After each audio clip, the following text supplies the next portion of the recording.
and all that. We'll go from there. Yeah, sure. Well, we met on Bumble, like a lot of people do. And I thought it was really cool that she's a lawyer. I was really impressed with that.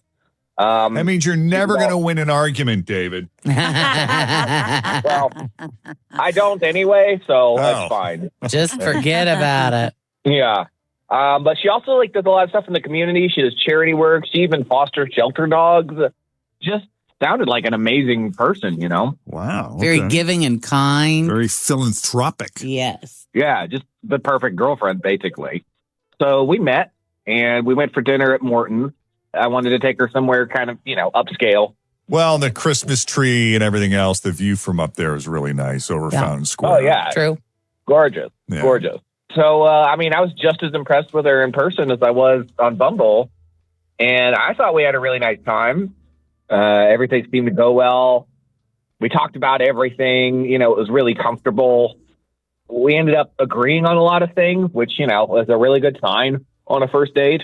Agreeing on what, like political stuff? Were you discussing Political religion? stuff. You name it. Just about movies, taste in music. It just kind of everything just seemed to click, Oh, that's nice. Well, and it's like, sometimes you have a really strong opinion about a topic and it'd be really polarizing. So you kind of feel like you got to walk on eggshells a little bit. Mm-hmm. But then you see that they're on your side and you just feel like, hey, game on, man. Cool. Yeah, it's all good. Yeah. Lay it all out there. I can say what I'm really thinking because they think the same thing. All right. Yeah. Exactly. Also, I thought she was really attractive and just really engaging and just a great person. And I don't want to sound melodramatic. This is going to sound really melodramatic, but I really felt like she was everything I wanted and more. Wow. That's a compliment. Nice. Hey, and I thought she was having a good time too. So we had dinner. I walked her to the car. She gave me a hug, thanked me for dinner. I said that I would love to talk to her later. She said, sounds good. And I texted and called and have not heard anything. Her response was, sounds good. Sounds good. Sounds good. Sounds good. That sounds good. Sure. Does that sound good? That'd be great. Call me. Yeah. How are you feeling about your closing arguments? At the time, I felt really good about him, but maybe the jury's still out. Yeah. Ew. Maybe she's still deliberating. Yeah. Anything else you think we need to know before we take the break? No, I can't think of anything that would make her not want to go out again. Okay. All right. Well, then why don't we do that? We'll take a break, and when we come back, we'll call Rachel, see what she thought of David and her date with him. Coming up next with Jeff and Jen, Cincinnati's Q102. Okay, so David met Rachel on Bumble. That's the one where the women... The girl, yeah. Okay. Kinda. So she picked you. Yeah, Which is appropriate because she said she was a lawyer. She sounds like a high-powered attorney. Is that right? she is. And gorgeous.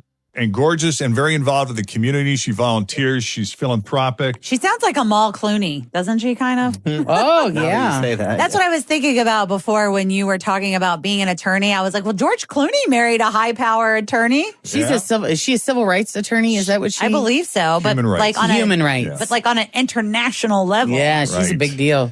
And the great news is David and Rachel had a ton in common, have the same opinion on a lot of issues. They like the same music and movies, things like that. Had a lovely dinner at Morton's overlooking Fountain Square. The Christmas tree was all lit up. And fast forward to the end there, he walks her to her car. There was a hug. I'll call you. Sounds good. And that was the end of that. Right. No awkward moments or... I didn't think so. No. I was thinking about maybe kind of going in for a kiss, but it's a first date. You don't want to come on too strong. So I didn't even try that. So I can't think of anything awkward. Well, let's call her up. Let's just see what she says. We got nothing to lose, right? Yeah, we don't have much else going on right now, so we might as well. Yeah, we got to fill up time, so let's just do it. Rachel, it's Jeff, Jen, Fritch, and Tim at Q102 Radio. How are you this morning? Hi, Jeff and Jen. How are you? Is that weird that I say Q102 Radio as if I'm afraid they won't know Q102, let alone Jeff and Jen? Not everyone listens. Oh, no, I am. I really usually like the second date update. Oh, well, that's handy. Yep. Because guess why we're calling? But, oh, gosh. Now, are you dating a few people? Because we heard you're on Bumble, so I don't want to assume you know who we're calling about. Is this about David? You nailed that. Yeah. He's the guy. It's about David, which tells me he stands out. Yeah, I mean, the day it was going all right. We were connecting. We were talking. He talked a lot. Is that a good thing? You know, the problem with people who talk a lot, and maybe he talked a lot because he was nervous, but a lot of things just come out of their mouth without thought. Oh. Just falls out. Like, give me an example. So we were talking about politics, and he said, wow, I thought you'd be smarter. What? I didn't really know how to take that. Same. It feels like those kinds of compliments that we get as radio people, or I don't know. I think I'll only speak for myself, but I've heard you're prettier than I thought you'd be, or you look different than I thought you would. You don't look like you sound. You don't look like you sound. You sound better than, And you can take that 1,000 different ways, Right. but he said, wow, I thought you'd be smarter. What does that even mean? Was that the tone too? It was the tone, so I didn't know if there was sarcasm. I mean, listen, I'm a type A, analytical, and we don't really know each other. So I was a little offended, and I didn't really know if I wanted to go back out again. He was nice, talked too much, and yeah. Yeah, I want to know what he meant by that. Do you even remember saying it? Yeah, I do. But I think she took it completely the way it was not intended. It's going to sound weird, but it was actually intended as a compliment. Well, what were you even talking about? We were talking about something political. I don't want to, draw you guys into like a political conversation on the radio. Okay. But what I meant was I was afraid, Rachel, that you'd be so smart and you would use a lot of big words and I wouldn't understand what you were talking about. And you really seemed very down to earth and average. So I was trying to say that you don't come across like somebody who's super intelligent, even though you are. Does that make sense? No. I don't know if you helped it. This is not getting better. No. Where's the shovel, man? No. Okay, I'm trying to help you here. I know what he means. I know what he means too. I mean, you expect somebody. It's possible to expect somebody who has a job that requires a very high level of intelligence, like lawyer, like doctor. Sometimes it's easy to be intimidated by people with a lot of degrees. Right. If they are super smart and know a lot of really big words and talk in a lot of technical terms, it can be, it can be really intimidating if you don't always understand what they're talking about because of how they talk about it. Are you trying to say that she makes it, she's very, very smart. It's obvious she's very, very smart, but she's very easy to talk to and communicate with and to understand? Yeah, you got to be a smart person to be a successful lawyer. So I just kind of assumed she was smart, but I didn't think she'd be so normal, like regular, just laid back and down to earth, Thank you, Jen, for the shovel assist. In other words, she speaks in plain English. Yeah. She keeps it simple, even though you know that she could. She doesn't feel the need to show off how smart she is. And there are some people that are very much so like that. Yeah, She's dumbing it down for you. There we go. So maybe, I thought you'd be smarter is probably not really. If that's what you were trying to say, those weren't the best words to use. No, I get that. How can you say that?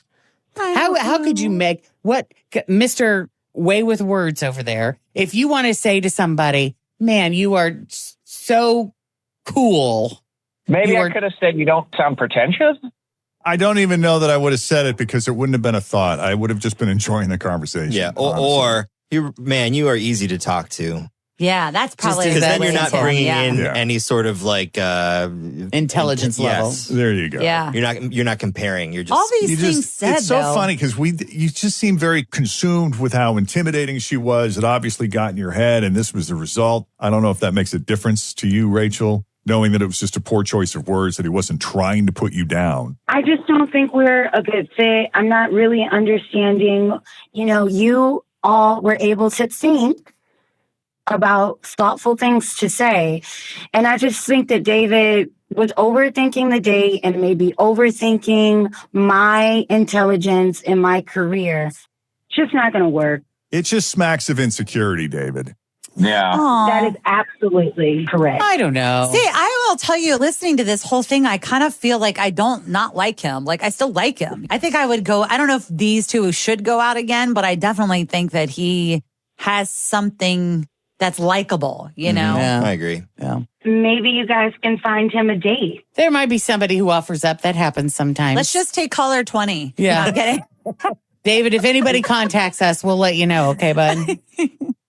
Yeah, appreciate that, guys. For Thanks. sure. All right. If you need help with the second date update, send us an email, Jeff and Jen at WKRQ.com.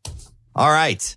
What are you guys thinking? We're 10 minutes away from 1K letter of the day. I don't know. What are you feeling? Are we going to do some more music for 1991, the last time the Bengals won a playoff game? Yeah, if you're just joining us, that's what we did a little bit in the 7 o'clock hour. You missed music from Roxette.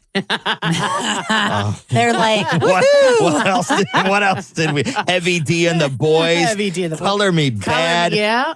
Yeah. So we were Yes. just listening to Off Air. Yeah. Damn Yankees. This was big in There- 1991. This week in 1991, it was a very ballad heavy week. That's winter The number time. one song was Janet Jackson, Love Will Never Do, which is fun. We could play that one. oh, I love that song. But then we got Madonna, Justify My Love, Damn Yankees, High Enough, Surface, The First Time. That's a good song. Ralph Tresvant says that Sensitivity. Yeah, CNC you need a man with sense. You guys were wondering what that Oh, sounds yeah. like. That's it. Yeah, that's A not in here. man like me. And then we played CNC at number 6. Number 7 was Vanilla Ice. Play that funky music. But then we've got can't more do that ballads. We got Stevie B, Because I Love You. Nelson, After the Rain. Nelson. I know. Bette Midler, From a Distance. Not doing that one. Thank you. Will to Power, I'm Not in Love. And then, God, no, we are not doing Tom's Diner. Oh, God, no. No, there was some bad music. You know, we this have to week do in Tom's Diner now, 1991. Jen. Awful. Is that the one that was like, doot, doot, Do, doot? do, do, Yeah. do, do, I am sitting on the corner and the mana. That one. Yes. All right. There is some Kathy Dennis, Just Another Dream. Now, Yeah. you didn't like Kathy Dennis? I do, Just Another just- Dream? Just not that one. You like the other one better? There was a couple I don't ones know. from That her. one's pretty good. Winger's in here too. What is 17? Winger, Miles Away?